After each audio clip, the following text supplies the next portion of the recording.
In creating an immersive story, why do you focus on audience before you focus on the characters in the world? I think that when we think about immersive storytelling, we always go back to the idea of, the person, the audience member who's coming into committing their time and energy into this space. How do we create an experience for them that is truly immersive? And in any other type of storytelling, it is about another person's story. It's another character going on their own journey, having this adventure. But in immersive storytelling, the hero, the protagonist, is your audience member, is your visitor.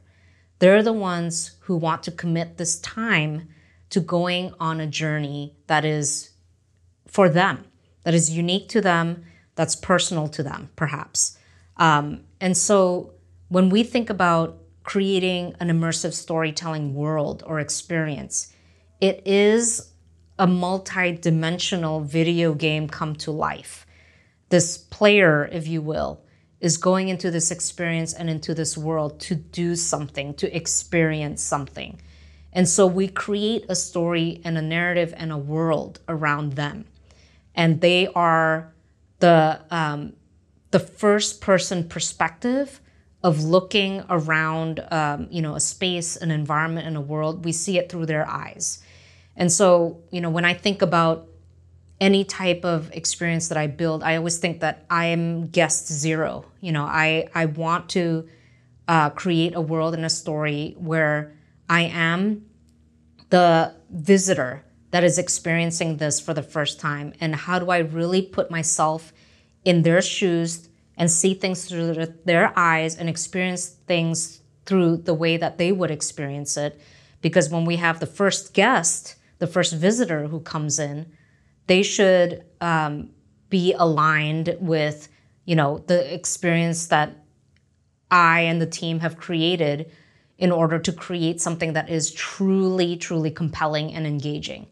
And we want to surprise people, and we want to make sure that we engage with them in a way that really opens up their minds, shakes them up, or makes them think about and see the world in a different way. Whatever your goal is in your experience, you really, really have to consider what they're experiencing through their eyes and through their perspective in order to feel that this is an experience that is emotionally engaging and meaningful. And I think that it's so important to think about it from their perspective because they are the hero of your story. They are the protagonist. So how do you create a journey, an adventure, an experience that is about them? So it's a very, very daunting task because maybe one person's perspective or experience of a place can be different from another person who experiences the same thing. And that's completely fine because no two human beings are alike. But how do you create a world, a story, a place that really makes them feel something, that perhaps transforms them? Because that's something as storytellers and creators we want to do, is we want to transform people. We want to change them in a positive way, in a way that opens up their minds, broaden their horizons, allows them to explore and play and engage and discover in ways that they never thought they would. Maybe there are even experiences that makes them feel more like themselves than they would normally feel in their ordinary lives. We hear about people who, have an avatar that's of a different gender or plays a role that they don't normally play in their real lives. And perhaps in this experience, they can truly feel more themselves than they've ever been. And so the role of the storyteller is so important to be able to allow for that platform, for that world to exist, for people to truly feel like they belong, that they connect, that they can understand the world around them in a way that feels very meaningful and purposeful to them. How does the storyteller know who their audience is? That's a really good question. I think that sometimes you don't always know. I think that if you are working on a particular story that's, popular knowledge or, of pop culture, you know who your fandom is, your target audience is. But if you're working on a story for a museum or a larger general audience, I think that as much as possible, you want to be inclusive of everyone. And I think that you really want to maybe research in terms of like the market that you're in, who's most likely going to attend your experience, but also knowing your age group as well. Is this an experience for children? Is this an experience for teenagers? Is this an experience for adults or for everyone? And it's extremely challenging to try to please everyone, but you want to make sure, depending on your experience, you want to make sure that it is inclusive of everyone so that they feel like they can belong in your story world. And if it isn't appropriate for a younger audience or for a particular group of people, then that's something that you need to communicate beforehand. That's something that you want to make sure that your audience's expectations of the experience is what they think it is. So I think that it really depends on who you're trying to reach out to and whether or not that truly is your audience. Sometimes can be surprising. Sometimes it doesn't necessarily, what you expect to be your, maybe the majority of your audience members might not turn out to be that way.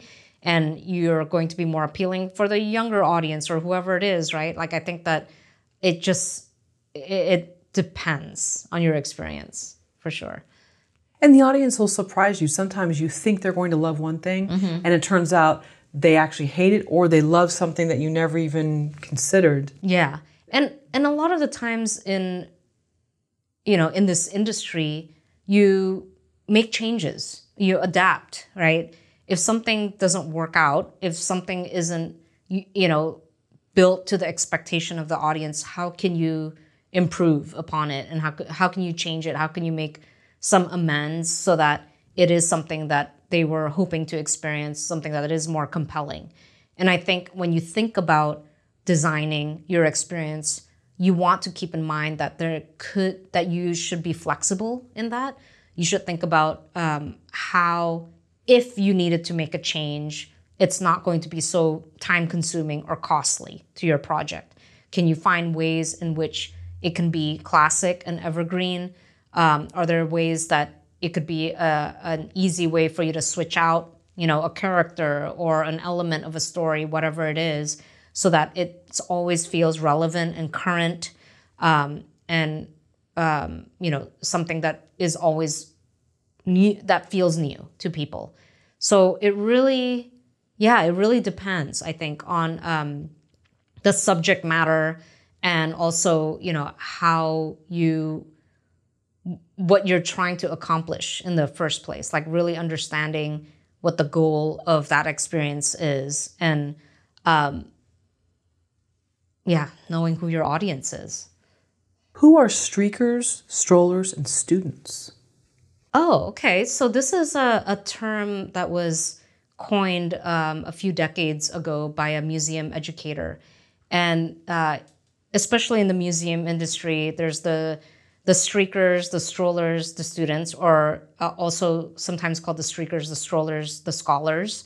If you think about going to a museum, the streakers are the ones who just kind of want to walk through all of the galleries, all of the rooms, and just get a glimpse of everything quickly. And the strollers are the ones who, they'll take time to meander through all the galleries, maybe stop at a particular painting or piece of art and really enjoy it before they move on to the next object. And the scholars or the students are the ones who want to absorb everything about that particular piece of work or every single piece of work in the museum.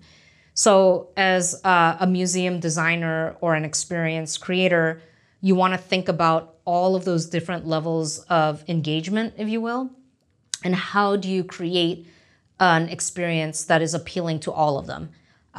There could be, I see examples in museums where they have like just a short description or a title of a painting and the artist.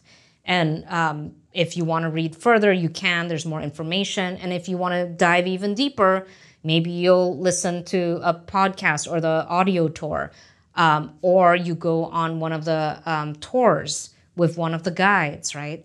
So having that different options for your visitors to engage with whatever level that feels comfortable to them, that makes them feel like they, got their value for coming to visit your experience, is a really great way to think about how you want to create an experience that will appeal to all those levels of participants. And there's other ways that people think about it. It's, in a fictional world, it's levels of fandom. And some people like to think about it as like, it's the waders, the swimmers, and the divers is also another way that people talk about, how deeply they want to immerse themselves in a story, a world, or a topic.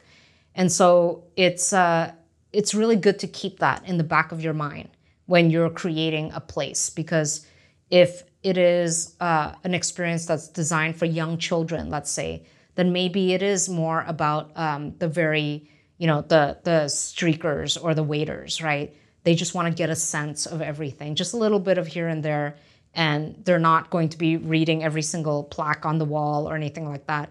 They're going to move on to the other thing. But if you're creating an experience that perhaps is historical or biographical, then you want to make sure that you are being 100% accurate and fair and responsible in sharing that story with the world.